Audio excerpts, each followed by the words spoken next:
ये मन के भाव मेरे भी हैं और आपके भी हैं।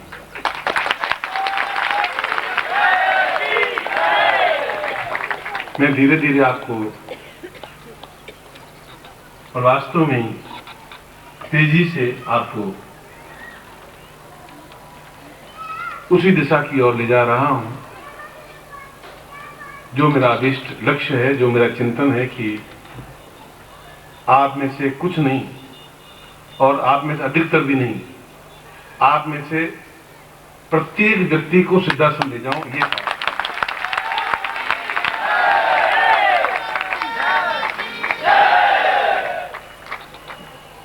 और किसी भी पवित्र आत्मा की और ऋषि की वाणी मिथ्या नहीं होती, और मेरी वाणी मिथ्या नहीं होती। एक समय आएगा और शायद बहुत जल्दी समय आएगा जब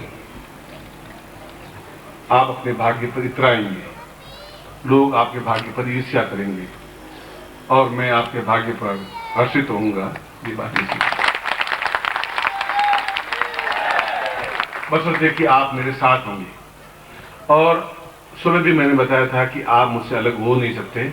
अब आपके हाथ में रहा ही नहीं अलग होकर खड़े हो जाए, संभव नहीं है।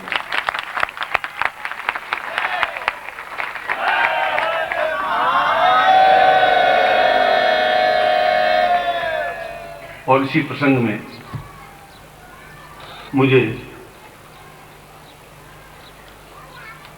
वापिस श्री कृष्ण उपनिषद का एक, जहां श्री कृष्ण ने खुद ने लिखा है, यदि आपने गीता पढ़ी,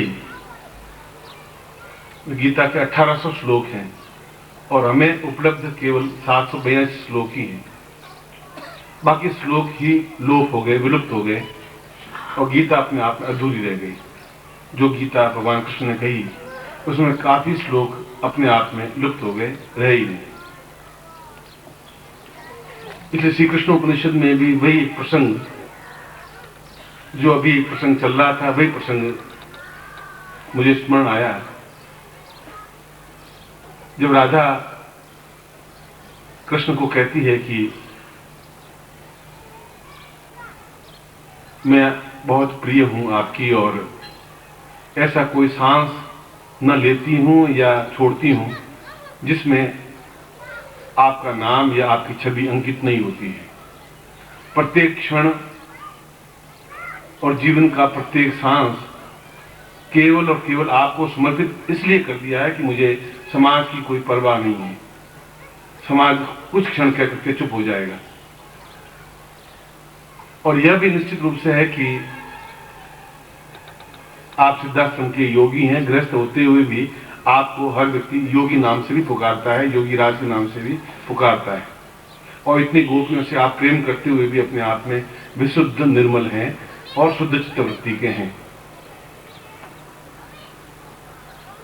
और राधा ने इस श्री कृष्ण उपनिषद में यही कहा कि कृष्णत्वमेव विचित्र वीर्योपनिषेय सिद्धाश्रमो वे परमोच्च योगी मम श्वास प्रश्वास समर्पितम वे किम कारणम भवतवे भवदेव शून्यम। जब मैंने अपने आप को आपको समर्पित कर दिया, जब मैंने अपने पास कुछ रखा ही नहीं, न सांस आपके बिना लेती हूं, न आपके बिना सांस छोड़ती हूं, और जब यह भी है कि आप में भी सामर्थ्य है कि आप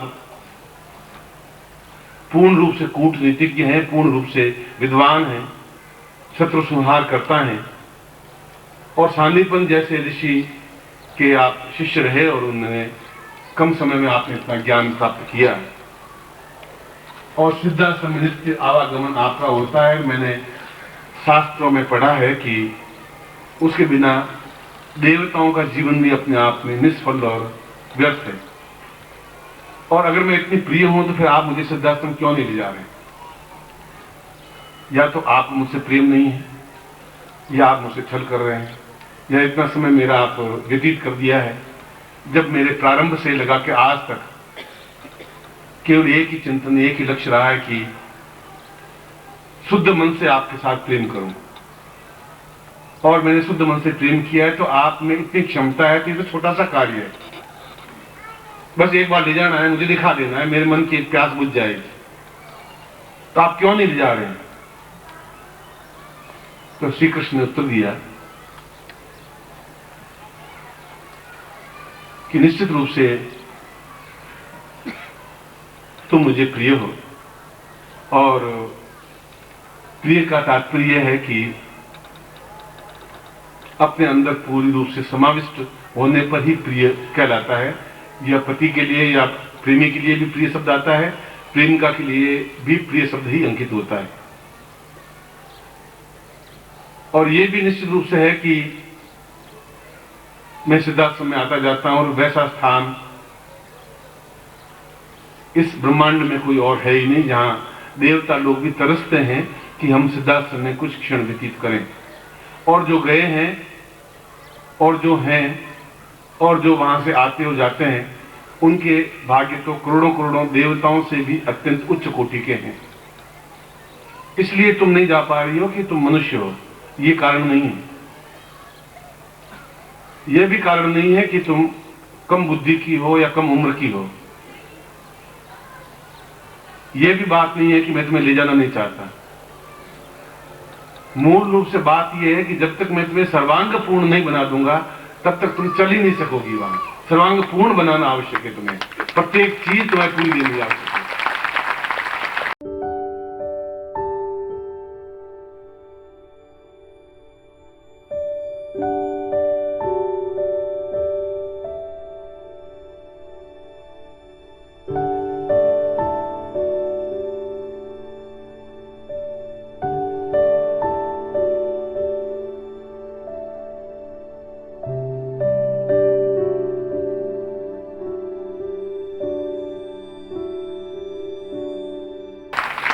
अधूरापन जीवन में चल नहीं सकता वहां, क्योंकि वह दृश्य, वह स्थान अपने आप में पूर्ण है और पूर्ण के साथ में अपूर्णता नहीं चल सकती।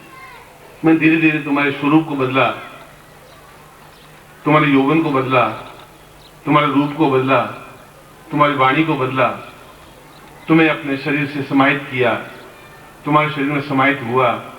तुम्हें 2-3 सालों से परखता रहा कि मैं तुम्हें मिलूं या नहीं मिलूं, तुम्हारे मन में कितनी भ्रांतियां पैदा होती हैं। तुम्हारे सामने मैंने दूसरी गोपियों से प्रेम किया और मैं तुम्हारे चित्त को परखता रहा कि तुम्हारे मन में कैसे विचार आते हैं। ये धीरे धीरे सारी कसौटियों पर मैं तुम्हें खरा और कसता रहा, खरा उतरती रही। मगर सर्वांग पूर्णता कुछ और होती है, वह तुम में नहीं है। और मैं धीरे धीरे तुम्हें सर्वांग पूर्ण बनाने की क्रिया में रत हूं, क्योंकि मेरा उद्देश्य और तुम्हारा जो प्रश्न है उसका उद्देश्य भी एक ही है। और सर्वांग पूर्णता का मतलब है कि पूरे शरीर में जो लक्षण बताए हैं 32, वे 32 लक्षण एक ही व्यक्ति में समाहित हों, तब वो सर्वांग पूर्ण पुरुष या स्त्री होता है। राम की मुस्कुराहट अपने आप में प्रत्येक व्यक्ति में एक एक तत्व भगवान ने विशेष बनाया, जिससे उसकी पहचान होती है। प्रत्येक नारी में पूरा शरीर सुंदर नहीं होता, नारी का कोई एक चीज ऐसी होती है जो दूसरों के मन में चुभ जाती है। प्रत्येक व्यक्ति का कोई एक चीज ऐसी होती है जो सामने वाले पर प्रभाव डाल देती है। पूरा शरीर या पूरे 32 के 32 लक्षण पुरुष में नहीं आ पाते। राम की मुस्कुराहट अपने आप में अद्भुत है, वैसा शरीर की अपेक्षा मुस्कुराहट ही उनकी श्रेष्ठ है। कृष्ण की चितवन अपने आप में बहुत श्रेष्ठ है। जब वो थोड़ी तिरछी आंख करके देखते हैं तो सैकड़ों गोपियां बलिदान हो जाती हैं। भगवान बुद्ध की आंखें अपने आप में अत्यंत गाय की तरह शांत और स्वच्छ है। उन आंखों में आदमी डूब करके रह जाता है। शंकराचार्य की वाणी अपने आप में अद्भुत थी। उस वाणी के सामने ऊंचे से ऊंचे विद्वान भी झुक करके रह गए। एक एक चीज तो प्रभु सबको देता है, मगर 31 चीजें और नहीं दे पाता। और जब तक 31 चीजें नहीं मिल पाएंगी तब तक पूर्ण 32 लक्षणों से युक्त पूर्ण सर्वांग पूर्ण व्यक्ति या पुरुष या स्त्री नहीं बन सकता। और आधा तुम अभी सर्वांग पूर्ण नहीं हो। कभी कभी तुम्हारे मन में कुछ कुछ न्यूनताएं आ जाती हैं, मैं उन न्यूनताओं को मिटाने की ओर ही बराबर संलग्न हूं। मैं जानबूझ के दूसरी गोपियों से प्रेम करता हूं, मुझे मालूम है कि इनसे ज्यादा प्रेम नहीं चला पाऊंगा। मैं ये भी जानता हूं मेरे साथ इनका नाम नहीं जुड़ पाएगा, मेरे नाम से पहले इनका नाम नहीं लिया जाएगा। मैं ये भी जानता हूं कि मैं बहुत समय तक तुम्हारे पास शायद नहीं भी रह पाऊंगा, मगर ये तुम्हारे मेरे बीच में साक्षीभूत है कि मैं तुम्हें सर्वांग पूर्ण बनाता हुआ और सिद्धाश्रम में जब भी जाऊंगा मैं तुम्हें लेकर के ही जाऊंगा। ये तुम्हारे मेरे बीच में पूर्ण वचनबद्धता है और तुम्हारे मेरे बीच में भी यही वचनबद्धता है। आज 5-7 साल से मैं यही बात आपको कहता आ रहा हूं और उसी की ओर बराबर मैं संलग्न हूं। एक एक सीढ़ी बराबर उधर चढ़ता जा रहा हूं। थोड़ा धैर्य रखने की जरूरत है, शायद बहुत अधिक मंजिल पार कर ली है, मगर मैं कह रहा हूं कि वह स्थिति तुम्हारे भाग्य पर हजारों हजारों देवता भी अपने आप में न्योछावर होंगे। मैं बोल रहा हूं, बहुत सोच समझ के बोल रहा हूं।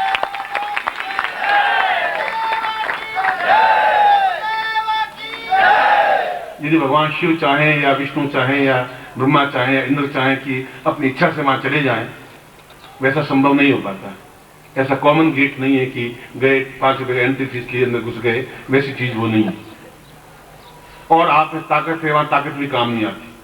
मैंने कहा कि इन 4-5 उदाहरण आपको दिए। रावण की विद्वत्ता अपने आप में श्रेष्ठ थी, यशोदा का ममत्व अपने आप में श्रेष्ठ था, बाकी कोई गुण नहीं था। यों तो एक नारी में सब कुछ शरीर होता ही है, मगर कोई एक चीज ऐसी होती है जो चुभ जाती है, आंख में खटक जाती है, आंख में समा जाती है कि वह पुरुष है, मगर उसका चेहरा बहुत कमाल का, एक बार देखा भूल नहीं सकते। या उसकी बात करने की शैली ऐसी है कि बस सुनते ही रहे, बाकी चेहरा चाहे अच्छा हो या बुरा हो। इब्राहिम लिंकन का शरीर बेडोल सा था, बिल्कुल न उनके शरीर का पता था न चेहरे का पता था, बिल्कुल ऐसा कि उसको कोई देखना नहीं चाहे। मैं उसके बाद भी उसकी वक्तत्व कला इतनी थी कि राष्ट्रपति अमेरिका का बन गया।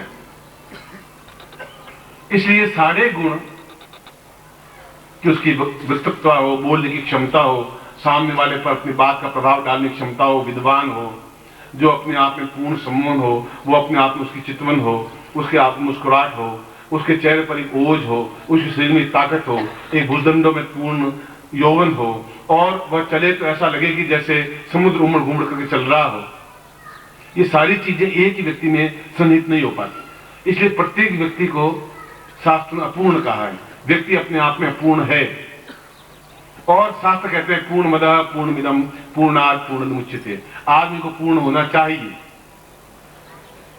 और पूर्ण होने पर ही आदमी उस स्थान पर पहुंच सकता है जो स्थान इस ब्रह्मांड का अद्वितीय स्थान है, जहां से कहीं पर भी स्थान भी जा सकते हैं आप। क्या ऐसा सौभाग्य इस जीवन में संभव है? इस जीवन में योगियों के लिए भी संभव नहीं है। जो 200 साल से तपस्या करें उनके लिए भी यह संभव नहीं है। मीरा के लिए भी संभव नहीं हो पाया, सूर के लिए, कबीर के लिए, तुलसी के लिए संभव नहीं हो पाया, और विवेकानंद के लिए, रामकृष्ण के संभव नहीं हो पाया। इसलिए कि जब तक व्यक्ति पूर्ण हो, और पूर्ण करने में गुरु कुमार शिष्य कुंभ है, गड़ी गड़ी काटे खोट। गुरु कुमार है और शिष्य मिट्टी का डोंदा है, उसमें ठोक ठोक करके उसकी खोट निकालता रहता है। खोट निकालने पर पूर्ण रूप से घड़ा बन सकता है। और मैं आपको बार बार एक बात खचोटता हुआ, कभी कोई चीज देता हूं, कभी कोई चीज देता हूं, कभी कोई प्रदान करता हूं, पर लक्ष्य मेरा एक ही है कि ले जाना आपको वहां पर है ही, और जल्दी से जल्दी ले जाना। और हर बार मैं यही बात कहता हूं, मेरा एक बात कहता हूं, समय बहुत कम बचा है। तो समय कम बचने के पीछे ये नहीं कि मेरी मृत्यु मेरे पास खड़ी है, और इसका मतलब ये भी नहीं कि तुम्हारी भी मृत्यु हो जाएगी। समय कम का मतलब है कि आप अपने जीवन में ही देख करके दिखा सके लोगों को, आप आनंदित हो सकें, तरंगित हो सकें, सिद्ध योगा जीवन में स्नान कर सकें, उन कृष्ण को अपनी आंखों से देख सकें, उनसे बातचीत कर सकें, भगवत पाद के चरणों में बैठ करके एक आनंद की तृप्ति महसूस कर सकें, उन अप्सराओं को देख सकें, आपके संकेत पर कल्प झूम सकें। हवा बह सके और आप उस मिट्टी में चंदन की तरह आप महक सके।